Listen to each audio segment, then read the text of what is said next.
Hello there. How's it going?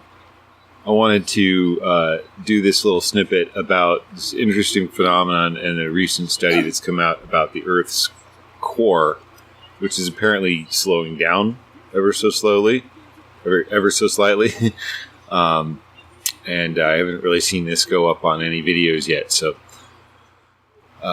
this is Business Insider, and there's a few other pieces I'm going to reference here, but the scientists have debated for years about what's going on with Earth's inner core, but a new study offers compelling evidence that the inner core reversed direction and is slowing down. It actually happened in 2010, but it's unclear what triggered it or when the core will change back. So this is a phenomenon called backtracking, and apparently it has to do with the tides, or the same phenomenon that caused the tides. And apparently, Why are you? So apparently this has to do with the same phenomenon that causes the tides, and apparently the days are getting ever so slightly longer. Not noticeably, not even enough to be noticed in a single human lifetime, but just ever so slightly. It might have implications for like GPS and other systems like that, as well as our clocks, for example, are eventually going to have to get updated. But who knows exactly yet how much. So there's no risk of like cataclysm. It's not like it is in the movies. And it's not like we can crack the planet open and go down there. But this particular thing hasn't happened in the last 40 years. So whether or not this actually can happen is a little bit up in the air. So it may be that this is a study, and you got to take everything with a grain of salt because studies can be retracted and or refuted by further study. And but they've used seismograms from over 100 repeating earthquakes that occurred between 1991 and 2023 in the Pacific Ocean and in the South Sandwich Islands and the South Atlantic Ocean. And this is their way of getting clues about what's actually happening in the Earth's core.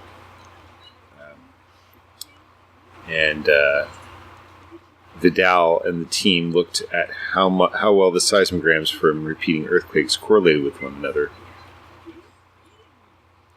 where they can see changes in the waveforms of the seismograms as the inner core moves.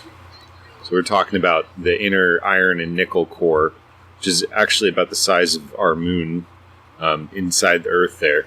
And apparently its rotation is what gives us our magnetic field. So part of me, I haven't read it in any of this, but part of me wonders if this is somehow connected to the potential magnetic pole reversal or the shifting of magnetic north that's been occurring lately. And it's curious at any rate. I don't think anything terribly drastic is going to happen because this has happened lots of times throughout history and prehistory, and we're all still here. But it's interesting that it's coinciding with a lot of other things, such as the possible thermohaline circulation breakdown. But that's another matter. So the team's new method. Typically, scientists measure the time differences between seismic waves and how long it takes them to travel to the core and back. This can help map the core's position and how it changes over time. But it comes with a lot of guesswork around the inner core's structure. We don't really know how the structure down there that well. And we don't really know the structure down there that well. Vidal said. I guess the head scientist, Jean Vidal.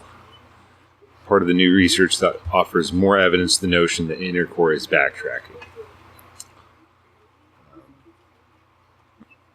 More likely than not, the behavior has to do with some sort of drag or friction with the outer core or gravitational influence from Earth's mantle. It might have to do with the tides. Whatever the reason, there's still a lot we have to learn about the massive object churning beneath our feet, aka the dynamic Earth. So here's the Sun UK edition to the core. Earth's inner core has backtracked and is rotating more slowly. Could change the length of days. So, 3,000 miles down there. This is kind of a rehash. It's another perspective on the same thing. Scientists hypothesized that the core rotated in time with the Earth before slowing and moving backward relative to the liquid around it. The new paper also supports the theory that the change is part of a long observed pattern of slowing and accelerating. Could be a cyclical pattern. What exactly is prompting this change? The researchers used information from earthquakes and Soviet nuclear tests to analyze the inner core's movement. So they went way back into Soviet nuclear test data, possibly I'm guessing subterranean test data, to look into this. So, 121 earthquakes occurring in the same place at different times between 1991 and 2023. Matching waveforms reveal times at which the inner core reoccupies the same position relative to the mantle as it did at some time in the past. Gesundheit. This pattern demonstrates that the inner core gradually super-rotated from 2003 to 2008, and then from 2008 to 2023 sub-rotated 2 or 3 times more slowly back to the same path. Interesting. They say this change would be, the findings may affect the day of a length on Earth, but here's the catch. Experts say this change could be imperceptible in one lifetime, totaling just thousandths of a second. Okay, so there's the structure of our Earth, there's the crust on the outside, the mantle, which is liquid rock, that's magma, the outer core, which is liquid iron and nickel, and the inner core, which is solid iron and nickel.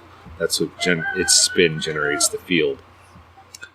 So, this gal says it has to do with tidal bulges. As the Earth spins on its axis, this determines the amount of sunlight crossing its face, and in turn, the length of days, which we know as 24 hours. The moon's gravity tugs at the side of Earth that is closest to it, creating what is known as tidal bulges. Since Earth spins faster than the moon orbits it, these bulges travel ahead of the moon's relative position and create friction along the seafloor that impedes the planet's rotation. Researchers at the University of Wisconsin-Madison agree that days are lengthening, but say that it's driven by changes in the moon's distance from Earth. Gravitational pull from other celestial bodies affects Earth's movement, causing variations of its axial spin. These shifts are known as Milankovitch cycles and play a role in the amount of sunlight that reaches the Earth. Over 1 billion years ago, the moon was way closer to our planet, and some researchers say this is why a day lasted just over 18 hours. So, that's how long it takes to shift this cycle. We only got 6 hours of shift in 1 billion years. So, it's not like you're going to notice this. Nonetheless, it is interesting. It might have effects, again, on our magnetic field and other important changes, subtle but important changes to our ecosystem and our climate. Previous studies have determined that days may eventually stretch up to 25 hours. But then again, also the moon is getting away from Earth little by little. So I wonder how that balances out. Maybe that's why they set it at the upper cap at 25, knowing that the moon is moving away from the Earth at a steady rate as well. So kind of goes asymptotic like that. It could take up to 200 million years before another hour is tacked onto the day. Friction produced by tides. Okay, we're into the joke. And so here on Smithsonian, which I probably should have mentioned first, the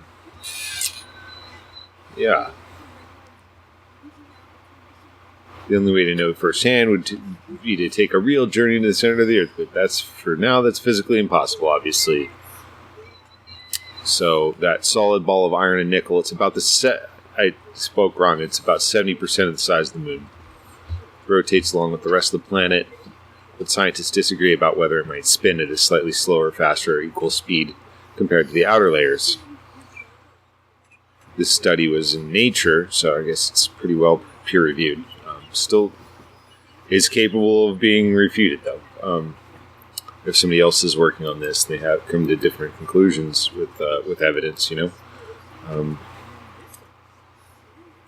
inner core is a planet within a planet, so how it moves is obviously very important.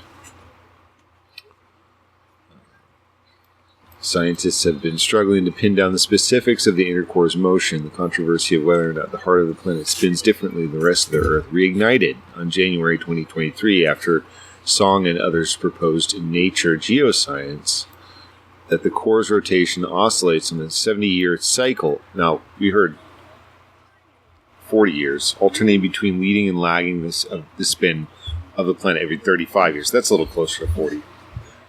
The recent switch from faster to slower than the outer part of the Earth occurred about 15 years ago, according to these researchers.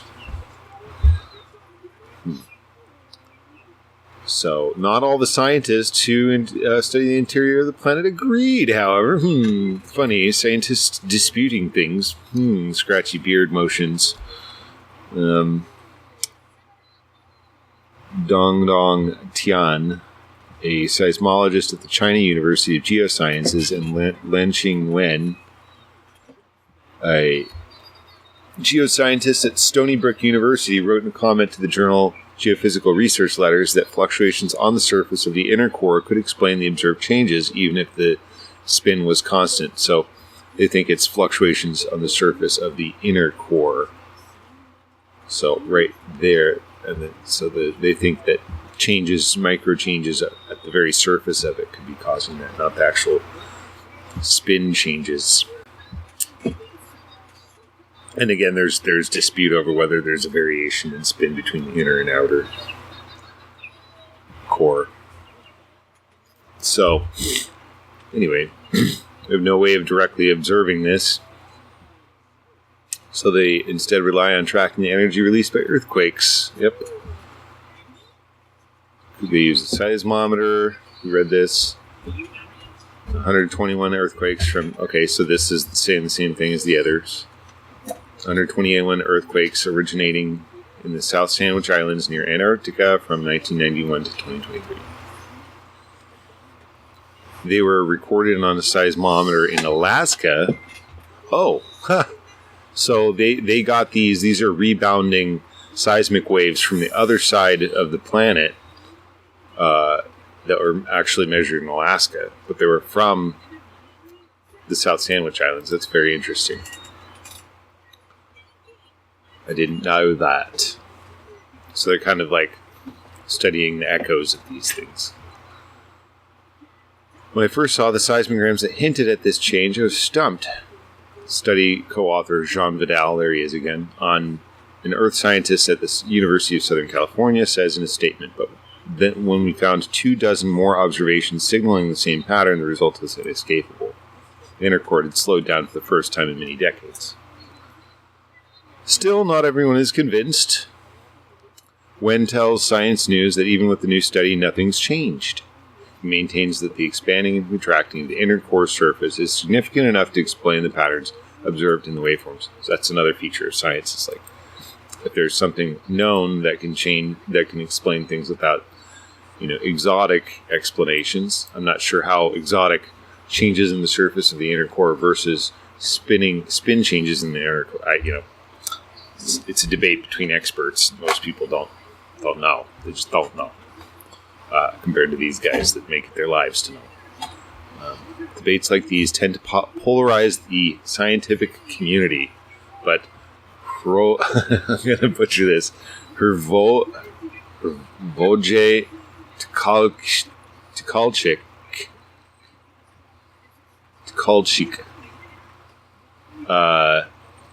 geophysicist at the Australian National University, who is not involved in the study, tells Science News it is very likely the truth is somewhere in between. Let's split the difference, an old standby. To try to understand the unreachable depths of Earth's interior, scientists tend to make a lot of assumptions, he says. We need more data to find the ultimate truth. He's, I'm not involved, but it sounds like the truth could be right in the middle, which is a really easy thing to say for me because I was not involved at all. Interesting. It's like, hey guy, I know you weren't involved, but what do you make of it? How about halfway? I'm an expert. Anyway, that's that, and do what you will with it. Interesting developments with interesting ramifications. We'll see how this evolves. Thank you.